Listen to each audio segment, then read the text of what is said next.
You know that feeling when you're planning a big trip, especially to a place like Japan? It can feel less like an adventure and more like homework. You're drowning in top 10 lists, and you're terrified of missing out on some so-called must-see site. But what if that whole way of thinking is just wrong?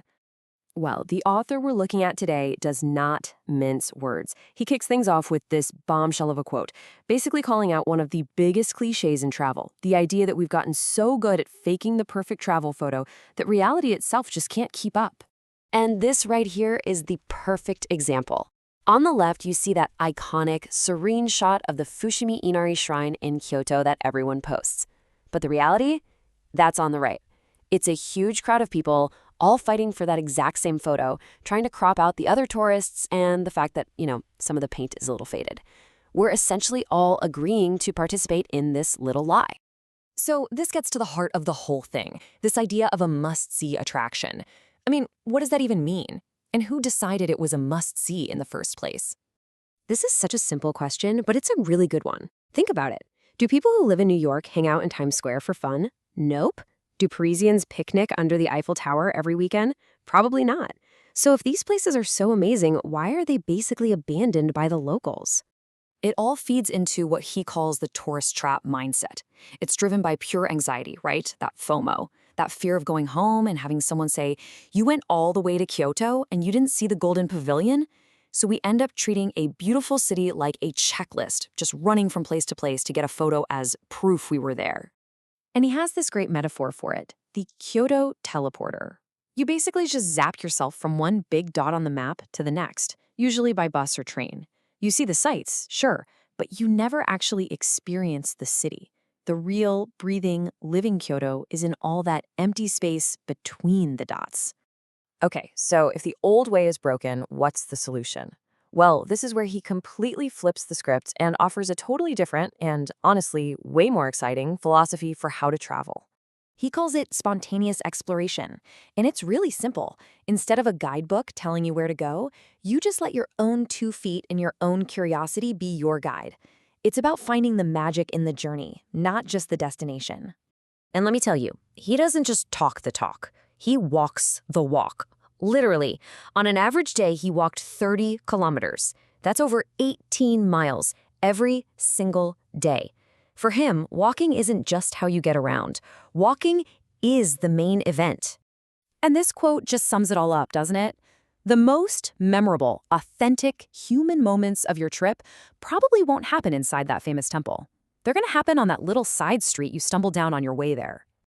And look, this isn't just a theory. He's got the stories to back it up, these incredible random encounters that you could never, ever plan in a million years. Okay, this one's my favorite. So he's near Mount Fuji, and instead of waiting an hour for a train, he decides to just walk. Then, out of nowhere, this elderly woman shows up, dead set on helping him. She then leads him on what he calls a high-speed chase through back alleys that aren't even on Google Maps, talking a mile a minute in Japanese. She takes him to the wrong station, and when he says he still wants to walk, she just pats her stomach and starts chanting, "Eat, eat, eat."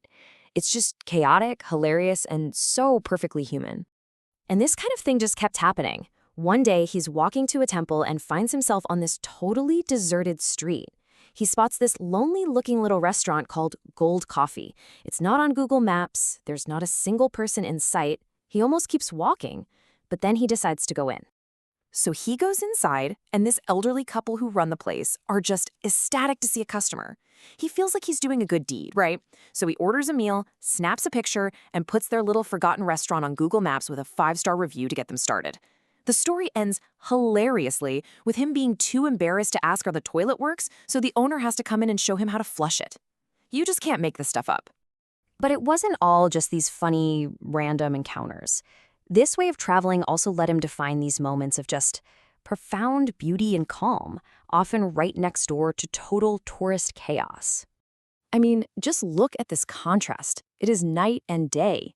Day 1 in Tokyo, during peak cherry blossom season, he goes to a famous park.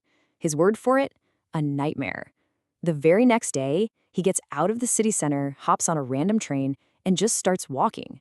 He ends up on this quiet residential street with just an endless canopy of pink blossoms and nobody around. And I love how he describes it. He says the silence there was so total, so respectful, that he felt like he had to whisper. Now, that was the cherry blossom experience he was looking for, and you're never going to find that on a top 10 list. So later on in Kyoto, he's kind of templed out. So he just makes up his own mission for the day. He's going to walk north along the Kamo River until he gets to the very last house. No guidebook told him to do this. It was just a random goal that popped into his head. So what was the big prize at the end of this epic journey? Was it some secret temple, a hidden tourist gem? Nope. The treasure at the end of the river was a family having a barbecue. A perfect, simple, real human moment. That was the reward. Okay, so this is all great, but how do we actually do this? How can we take this whole philosophy and apply it to our own trips? Well, he leaves us with a pretty clear playbook for how to do just that.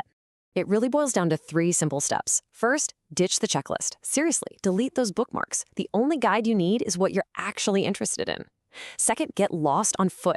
The point is to see the city, not just a handful of sights. And third, create your own story. Give yourself a little mission, even a silly one, like finding the best coffee on a random street or, walking to the last house on a river. And this quote, this might be the most freeing piece of advice in the whole thing. You have to let go of this fear. It's okay to miss things.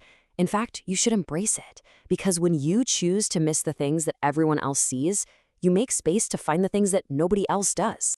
So in the end, this whole philosophy is really a challenge. It's asking us to travel with our eyes and our hearts open, not just a checklist in hand. And it leaves us with one last big question. We all know the best moments in life are the ones we never saw coming. So what amazing things might you find if you just stop looking so hard for them?